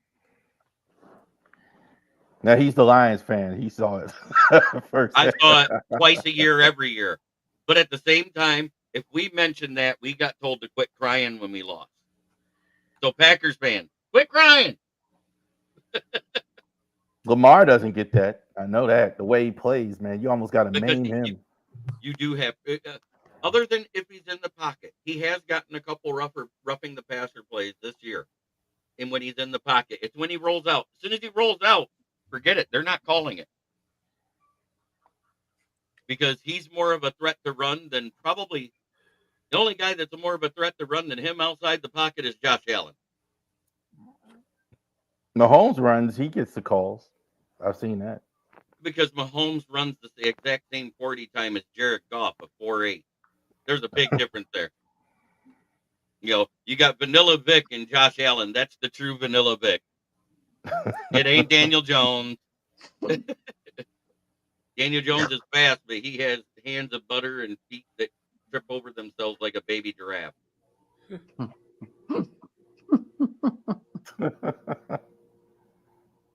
But at the same time, Daniel Jones has almost the exact same quarterback stat and the exact same team successes as Trevor Lawrence. But he's called a bust, and Trevor Lawrence has been rated a top 10 quarterback for how long? Bust. I don't know if people are not saying Lawrence is a bust anymore. I don't know about that one. Wait a minute. Time out, Jeremy. Lawrence is a bust. Well, then how come my quarterbacks got more playoff wins than Kyler Murray, Justin Herbert? Let me see. That's easy. Your team got there. Well, Arizona and LA. And Arizona's only got there once. LA Rams have got there twice and won the Super Bowl, so they have more wins than your quarterback. Yeah, but Matthew Stafford's better than Trevor Lawrence. In fact, Matthew Stafford's probably better than anybody in the NFC. I'm going to say he's not, because if it wasn't for two of your defenders having hands like Jaquiski Tartt, or also known as Eric Ebron, they should have lost that game. That's Eli Apple and Jesse Bates. Both of them dropped interceptions that were in their hands with nobody around them. You would have won that Super Bowl if either one of those guys would have intercepted the pass that hit him in the hand. That's Matthew Stafford in a nutshell. Hell of an arm talent. Can throw it a country mile down the road and from any angle. But he has a brain by Mattel. Body by No, Fisher body, brain by Mattel.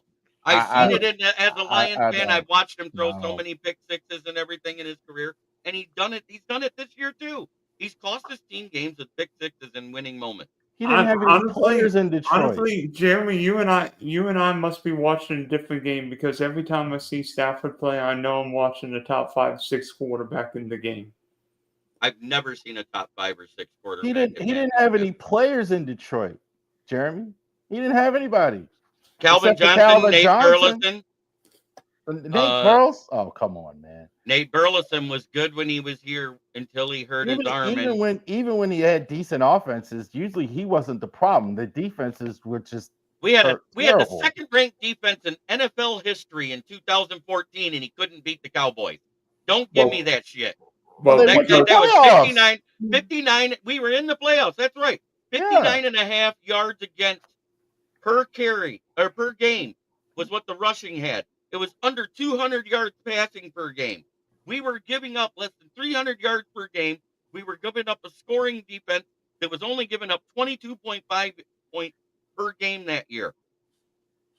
Do you have the stats for the other 7-8 seasons he was there? And the defense, how the defenses look? 2011, we had the 14th defense when we went 11-5 and lost to the Packers to be the wild card. And they should have won that game. They got that. That's the only game in the playoffs where Matt Stafford had a perfect game. Didn't throw a pick, rushed a touchdown in, and threw 3 touchdowns. But for some reason, our defensive coordinator stuck his head straight up his butt and couldn't stop a cold in that game. Stafford throws more picks because he's one of the few quarterbacks in the league that consistently throws it down the field. Almost all of them now dink dunk. There's almost nobody like Stafford who actually takes consistent shots down the field. You'll watch like Jalen Hurts, if he throws it 10 yards, it's a miracle. And like, by the way, Stafford will throw it downfield whole game. By the way, I've got a question for you guys. Assuming we know the Eagles are going to the playoffs, and I'm guessing Minnesota will too. Would you rather have Jalen Hurts or Sam Darnold starting in the playoffs? Jalen Hurts. By the numbers, you got to take Sam Darnold. Sam Darnold is the 3rd most efficient quarterback in the league right now. It's Lamar Jackson, Jared Goff, Sam Darnold, then Josh Allen. In that order by passer rating right now. I'm taking Jalen Hurts. I haven't seen Sam Darnold do anything in the playoffs. I've seen Jalen Hurts take his team to the Super Bowl. Jalen Hurts is not coaching in the defense. Jalen Hurts is not winning the Super Bowl this year. I don't think. You know what? I'm not sure Jalen Hurts wins the playoff game this year. Yeah, I think the Eagles and the Lions to me are easily the best teams in the NFC. I think the Vikings have been really good, but I'm still not sure. I mean, they haven't done it. The Eagles and the Lions have been there, been in that situation. Yeah, I'm good with that. With them saying that they're the best 2 teams. But if you go by I'm telling you right now, the Minnesota's played tougher opponents than Philadelphia. I'm telling you right now, there's one team the Lions don't want to play, don't want to see in the playoffs. Who? That's the Rams. Bullshit. That's the Rams. Who said about the Rams? He did. I think he said we don't want to see the Rams. Bullshit. No, that's a team you don't want to see. If we're going to have home field advantage over them, bring it on. And you almost lost to them last year if it wasn't for a game-winning field goal in the first round. And you know what? They played a good game against us, and we beat them again this year. Well, because Puka played in that game. Kupp played the entire game. Don't lie to me right now, because Puka got hurt in the middle of the second quarter. He tweaked his knee because he came back too early. Almost only counts in horseshoes, hand grenades, shit fights, and global thermal nuclear war. I'm telling you right now, if the Rams and Lions played, assuming the Rams got some dogs on that team. I think the Rams are better at 6-6 than the Lions are at 11-1. Now you're smoking 12-1. 12. 12-1. I meant to say 12-1. You Sorry. said 11-1. We haven't been 11-1 for a week now. I 12-1. think I meant to say. And the Rams are 7-6. Stafford's also really motivated now. He's lost like twice. That's the one thing that's like they got him in the playoff game. They got him in the opener. No, the He Rams wants to got win some a game. dogs on their team. They Yeah. do. They do have some dogs on their team, but guess what? That defense still gave up 42 points. That defense has to learn how to stop teams or they're going to get housed. I don't I'm even think not they're going to win this weekend in San Francisco I'm not because sure. that defense is better than theirs. I'm not sure anybody stops Josh Allen. I mean, Josh Allen did everything and landed the plane. No shit. But I'm just saying, they gave up 42 points to the Cardinals, and you're thinking they can beat the Lions? Well, the Rams ran out of wide receivers that day. That has nothing to do with defense. Yeah, it does. Yeah, it does. If you have wide receivers, you're going to get third downs, you're going to get first downs, you're going to get touchdowns. He threw for 300 yards in that game. He didn't throw for any touchdowns. Come on now. Yeah, Stop because the making Rams, excuses. That the Rams- defense sucks big booty cheeks. so does your defense. Your defense. Our defense is second in the league in scoring at averaging 18 points against. You're saying my defense sucks? But go blow a goat. Wait till you face Josh Allen this week, and he'll put up at least 25 against your We're defense. first in the league. We've heard this every week. Wait till you face this team. Wait till you face that team. And what do? We put belts to ass. We hear it every week. I've been listening to it all year long. Dylan, I'm not even trying to talk shit about your team, but I know you're a Jaguars fan. You have a coach that's antiquated, couldn't even win with a team that Nick Sirianni took to a Super Bowl. He took the exact same roster plus 5 players in the draft. I beg to differ, but Doug Peterson actually beat Tom Brady in a Super Bowl with That's Nick fine. Foles. And the next year, what happened? The entire team fell apart for 2 straight seasons, and they fired him. He sat for 2 years with his antiquated offense, and they tried to bring it into the Jaguars, and it isn't working. The Jags defense is terrible. I think they've given up 30 every week. But That on ain't gonna- paper, that- that roster shouldn't be this bad. On paper, this roster does not look that bad. They have names on the defense still. They haven't traded away the farm. They're that bad. 'Cause shouldn't be this Trevor bad. Lawrence has that's the thing wrong with Lawrence.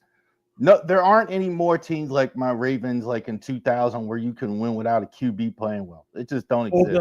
Or the no-fly zone Denver Broncos.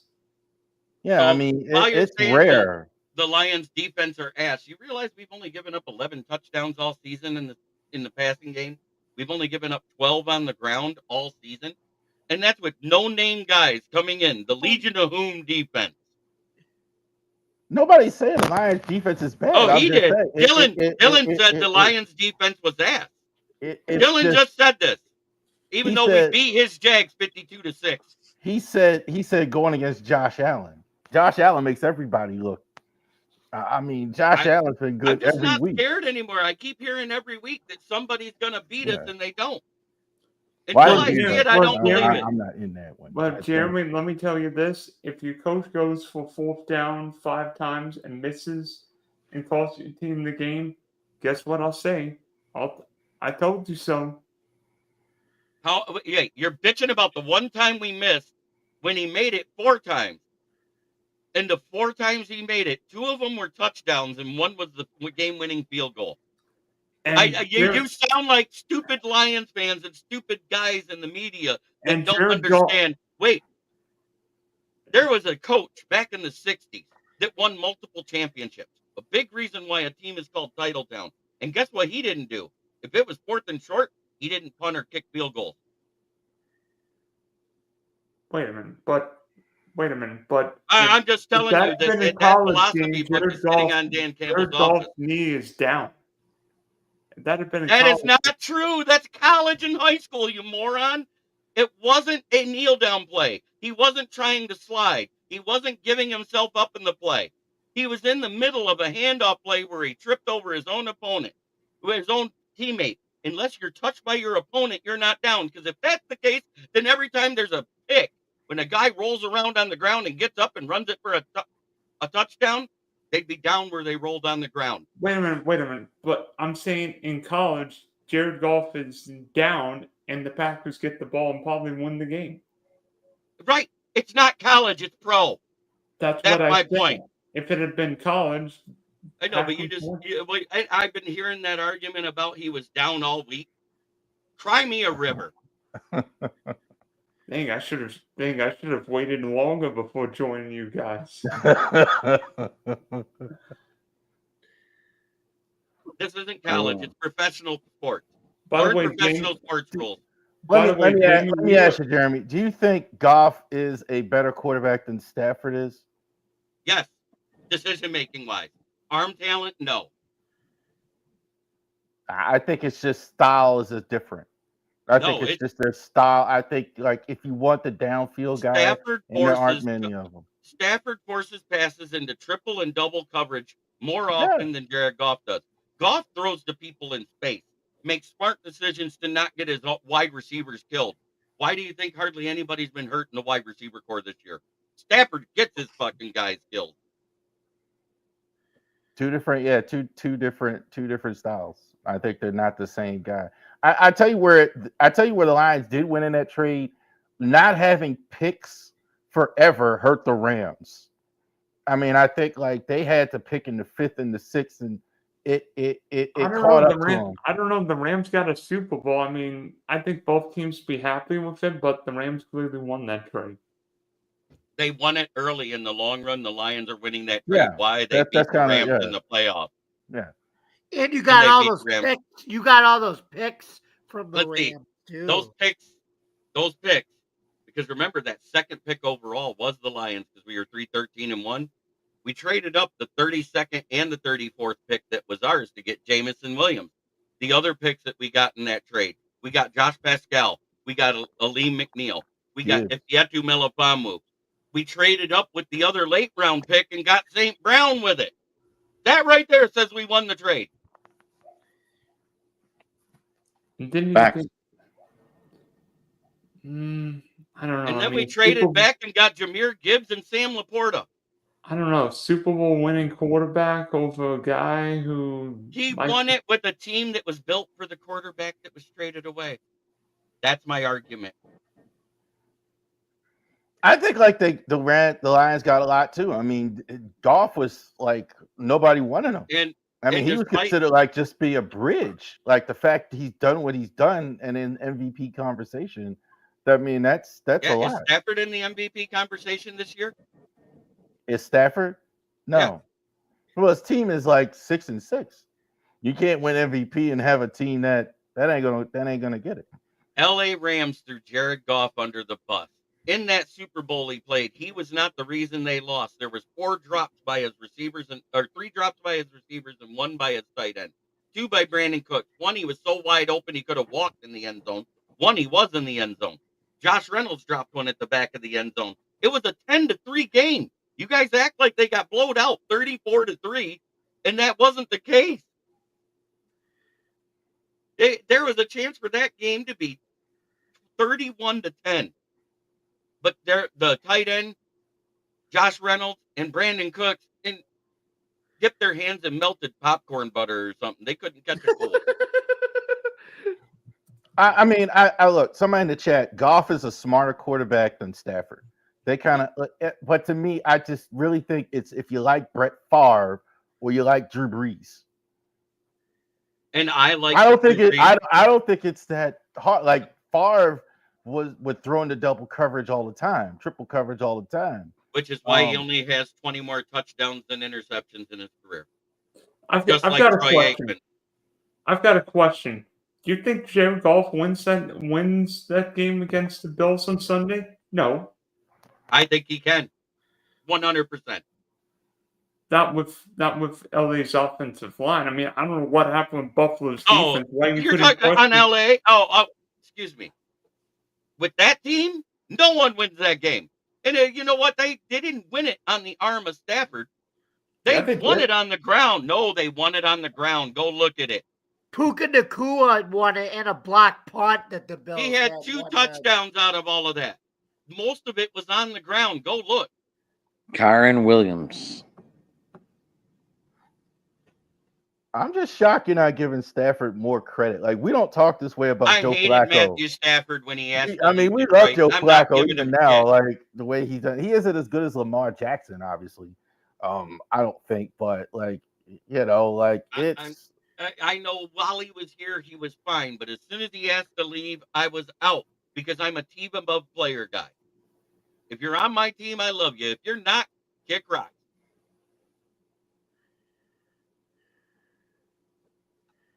Gotcha. Oh, okay. All right. And Ndamukong Suh leaving for Miami, you realize he let everybody says, "Oh, Detroit should have offered more." Yeah, maybe, but he left for $149,354 more than what Detroit offered him. Why? Florida does not have a state income tax, Yeah. so that equaled a $1.1 million pay raise per year. So if you say that, then you're saying, oh, you mean you wanted to make him the absolute highest paid off-ball non-QB in the league at that time. You wanted to pay Yeah, him Jamie, more you and than Jeremy you paid. should. Excuse me. Jamie, you and Jeremy should have a friendly wager this weekend. I'd be Sure. honored. Profile pick. Bills win. I got a profile pick for you. You pick one out for me. Wait, well, so what is it? The Bills win. I The pick Bills you. win. You pick me a profile pick for a Bills player. I win. I get to pick you a Lions pick. Okay, you're on. And you got to keep it on for the whole week. Okay. Is this a profile pick for X, right? Sure. Okay. Oh, yeah, that looks about as soft as your defense, Dylan. That's cute. Hey, by the way, we actually won a game. I know, and I said you would. Because the Titans can't win at home. It's why they're going to lose again this week. The Titans are the Cowboys Oh, of the AFC. They can't win home games. It's so bad. What are you eating, Jerry? Rice. Jerry's eating rice. That Matthew McConaughey commercial. By the way, how the heck did the Cowboy special teams guy not just get away from the ball? It's called The Ghosts and the Shades of Leon Lent coming back. It's worse than that. It's the Leon curse. Lent 2.0, man. The Dallas Cowboys will suck as long as they don't ever keep Jimmy Johnson happy. They didn't make him happy by putting him in the Ring of Honor. You know what they did? He was like, okay, that's part of it. You still owe me. That curse is still going. And as long as Jimmy Johnson sucks air, they're going to suck.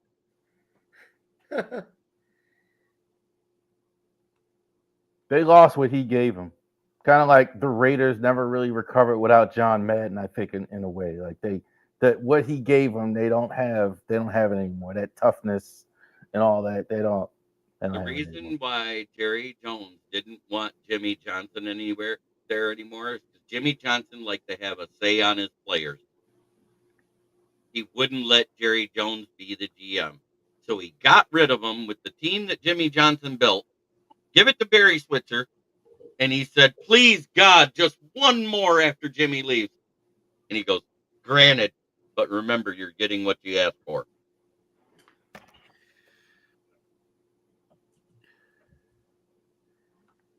Sure did. And that's why Sure. it's been what? And they're not that good now, but they have a ton of cap space coming up, which is good for them. I don't see it as a ton of cap space, especially Yeah, if they try to dump for that back. they do. They got a lot of cap space. They have $20 million this year and $24 million next year. That isn't much. That isn't a ton of cap space. It costs For $18 them, it million. is. It costs $18 million to sign your rookies. I think New England, I think, it's- has it's like them 60 leasing that million in cap cap. I though, think, though. like, yeah.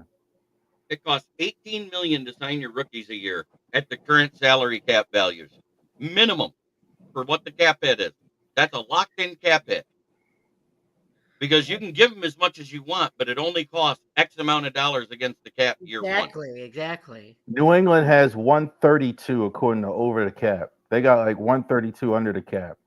Then the Raiders are like 111 next season. Cardinals are like 106.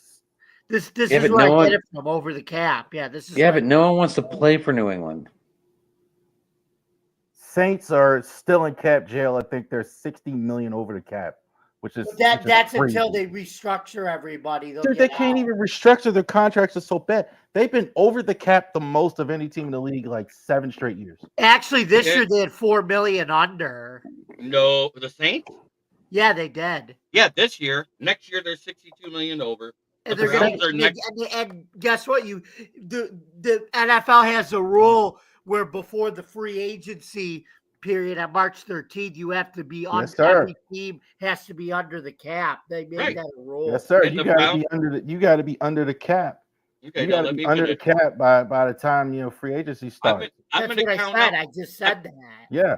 I'm going to count up from 32 to the Cowboys, and you tell me how that's a good cap space situation. So 32 is the Saints. It's 31 relative, is- buddy. You know that it's relative. Listen to me. Let me finish. I let you do your take. You said, oh, it's so great. The Seahawks Right. are at 30. Go ahead. Dolphins at 29. Falcons at 28. Bills at 27. Texans at 26. Ravens at 25. Chiefs at 24. The Cowboys are 23rd in the league for salary cap available. Right, but That they're is not a- nobody's in cap hell though. That if Jerry Jones dumps Dak Prescott, they're in cap hell immediately. No, they're not. They're gonna have 24 million next year. If they dump Dak Prescott, They're not gonna dump Dak Prescott. He's He had talking his about it. surgery, No, and he's gonna get ready for next year. No, Jeremy. You always think you're right about everything. You never shut up. You gotta let me fucking talk, okay? okay. Go ahead. I'm waiting. What? I'm waiting for you to finish talk. You said let you finish talk. I'm waiting. Okay, all right. You okay? Fine. You win. It isn't that great. 23rd's not that great. No, wait a minute, Jamie. Wait a minute. Hold on.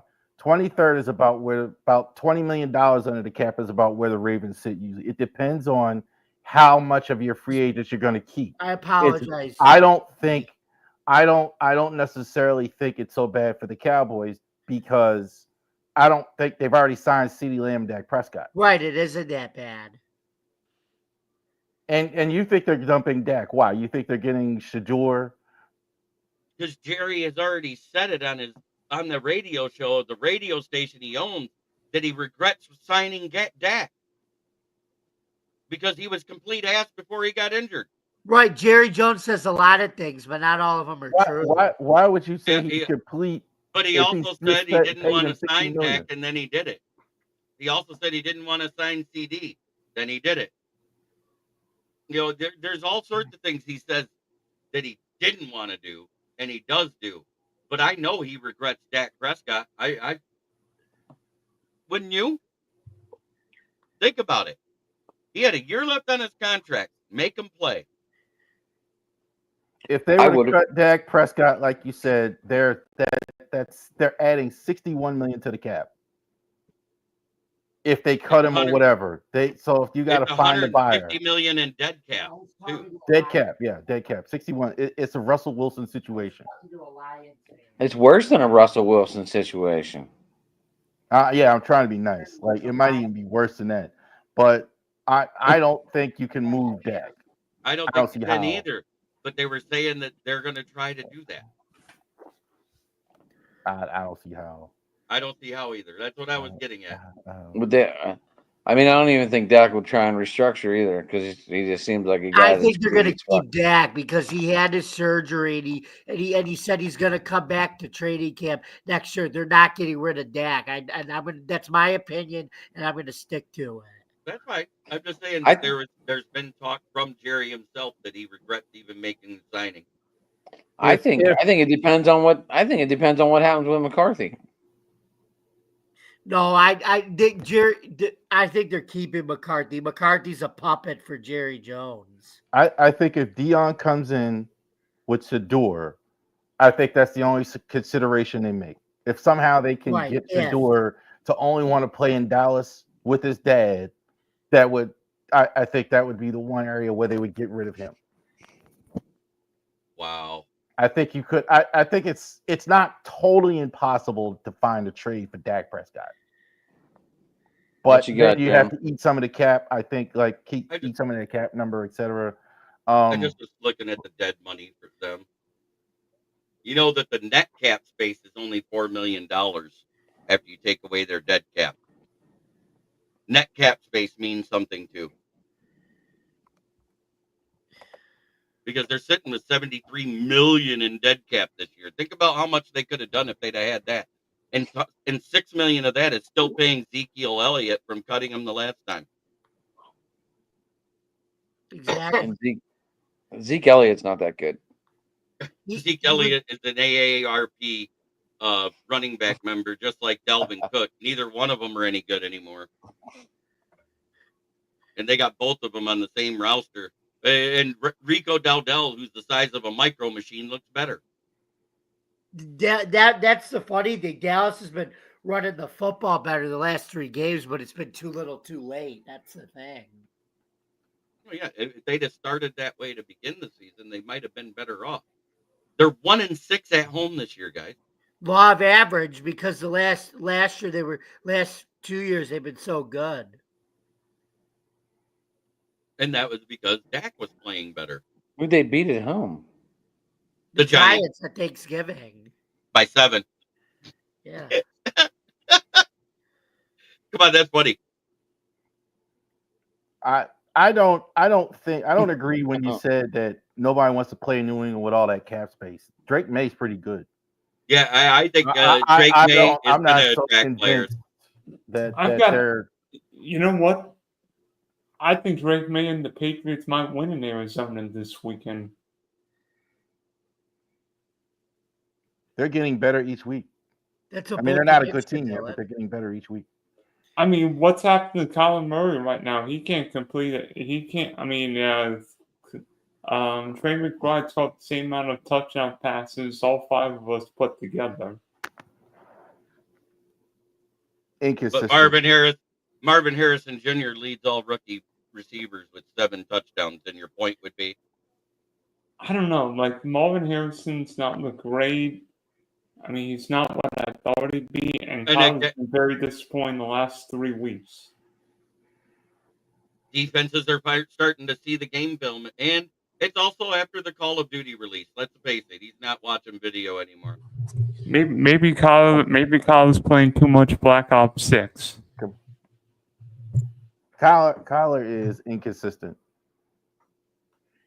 He's always been inconsistent. And look at the last 3 weeks. Jaden Daniels has fell off compared to what he was. He's a rookie. And he is a rookie, 100%.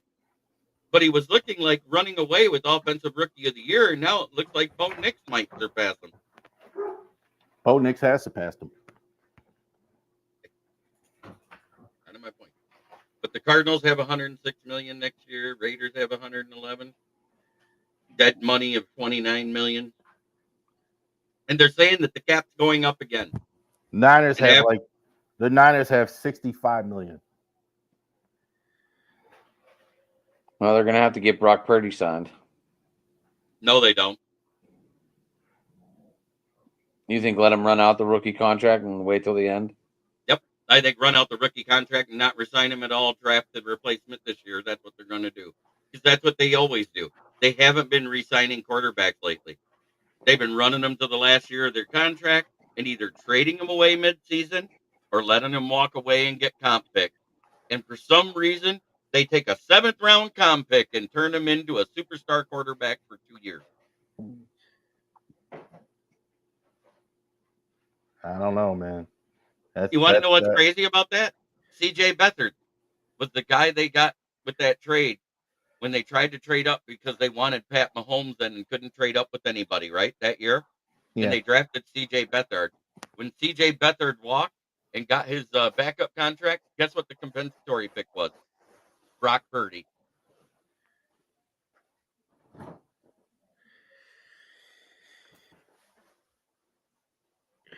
Alrighty, Think boys. about that for a minute.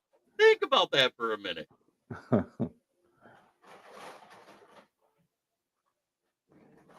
All right, we got anything else, boys? I want to say good luck. It should be a great game. I think it's going to be a dogfight. Just like all the other NFC North matchups have been a dogfight for Detroit, it's going to be a dogfight because the one thing that's going to make it harder on Josh Allen than what he's used to is our fans are 10 times louder than the LA Rams fans because let's face it, every team has a home game advantage when they face LA and LA. And the Ravens have a small chance against the Giants. Just a small... I don't know. I think they're only going to win. They're only going to win by 20. Only 20? Yeah, only 20. All right. Rab, I imagine next Wednesday we'll be talking on one of our channels. Alrighty.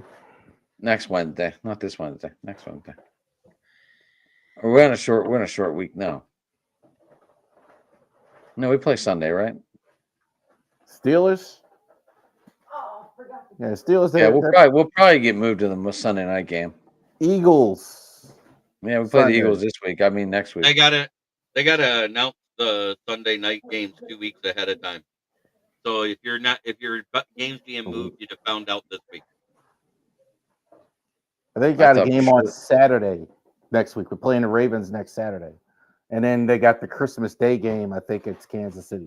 That's on a Wednesday, which is crazy why they're even doing that. But yeah, they're just not doing a Thursday night game that week, if I remember right. They're doing the Wednesday, then they're doing the Saturday, and then they're doing Sunday, Monday, right? Right. And then each team that plays Wednesday has 10 days off. Exactly. So weird. Unless they get the Thursday night game the following week, then they're screwed. Ask the Lions about it. We played Thanksgiving, and they gave us a Thursday night game the following week. And everybody said, there's no way they're going to beat the Packers. All right, we're about done, so I got to... All right. Jeremy, how people get you, man? Well, you can find me at Smoking Jeremy B on X. You can find me at Jeremy Ballrick on Facebook. And you can find my channel, which is Kneecap Fighting with the Motor City Lions, where I go live 6 out of 7 days a week. And if I'm a guest, I do more than that. I'm on about 12 to 15 shows a week right now. I thank all your following that come over.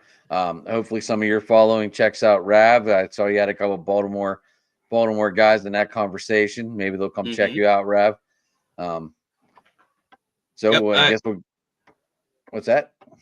Hey, the only thing I ever say at the end of my shows that I like to say before we have everybody else announce where they're from is try every day to be a better person than you were the day before, because that's the only way to make the world a better place. It starts right here. You got to change it within yourself first. Are you a better man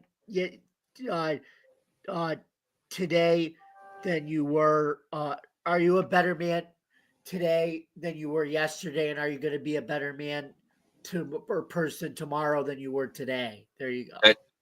Well, all you got to do is better yourself than the day before, and you're going to make your world around you a better place.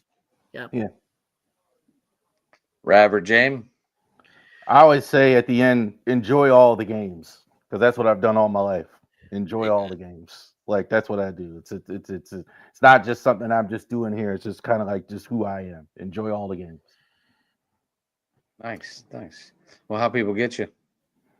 Check out raverysports.company.site, where you can get Ravens memorabilia, get Ravens jerseys, hats, Orioles jerseys, hats. Ravery Sports on Facebook, and also to the YouTube channel Ravery Sports Podcast on Twitch and Rumble. Nice. James. Yeah, I think it's basically like what Ravori said. Enjoy all the games. Don't take them too seriously, because there's more important things in life, and just enjoy sports and enjoy what you have now because you're not always going to have it. So anyway, you guys can follow me on Bill's Chat 1 at Bill's Mafia Chat, and also at Jamie Malloy, the unbiased journalist, at DJ Dogtags on X. You can also follow me on forkball.com, where I write stories about all sports. And then for more content, or please don't forget to subscribe to our YouTube channel, Driving to the Top Productions. Don't forget to like, comment, and ring the bell for notifications. For more content like open mic night and also the Buffalo Sports Conversation Room on Driving to the Top Productions, please visit our YouTube page, our Twitch stream, Facebook stream, X stream, wherever you consider your podcasts. Thank you guys very much for listening. And as always, we're driving to the top. We did have some news break while we were live. It was an update on what's plaguing Randy Moss. He has been diagnosed with liver cancer. So prayers up for Randy Moss and his family. Yes. Please pray for the GOAT. That's why his eyes were so yellow the last 3 weeks in a row on NFL. Greatest receiver I ever saw, not named Jerry Rice. Randy Moss. Terrific. I agree. And the guy that broke that story was Larry Fitzgerald. Oh, really? Yeah. Wow. Okay. All right. Well, I am at Sports Talking It on Twitter. You can find me there. You can also find us on Driving to the Top. Just get in the car and keep going. You know, that's what I like to do. Just keep going. Yeah. So prayers to Jerry. Now you got me saying Jerry Rice, like, 'cause that's the last time I heard.